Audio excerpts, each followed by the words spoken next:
नमस्कार। आज हूँ जातीय पंचायती राज दिवस।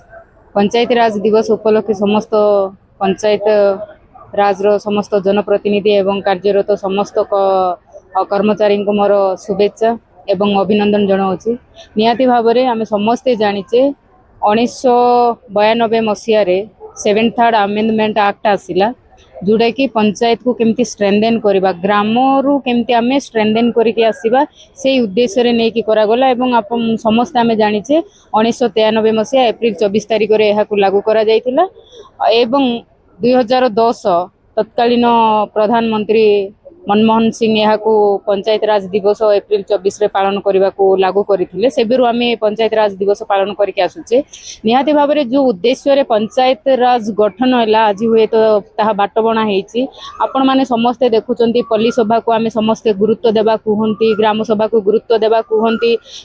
से ग्राम सभा रे पल्ली सभा रे लोकंकर जहाँ भी समस्या आसी थाए ताहाकू बलपूर्वक ताहाकू बाटबणा करिकी समस्या गुड़ाक एड़े दिया जाए एवं जार बल आसिला ताहाकू लागू कर दियंती। सरकार जे भी आसंतु ना कहीं जो सरकार आसिले मध्य आमे एया ही देखिबा को पाउचे, जोटा कि हमरो ग्राम सभार जो रूपरेखटा दिया जाउ नाही, सेति पई जेतेबेले पर्यंत ग्राम सभा एवं पल्ली सभार रूपरेख दिया जाय नाही, जो उद्देश्य रे पंचायत राज दिवस गठन हैला से उद्देश्यटा हुए तो फुलफिल हेई न पारे।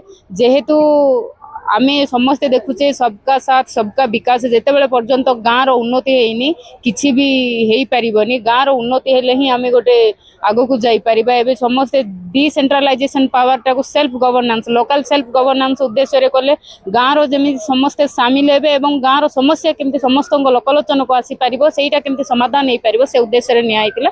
आज ता हेई पारुनी।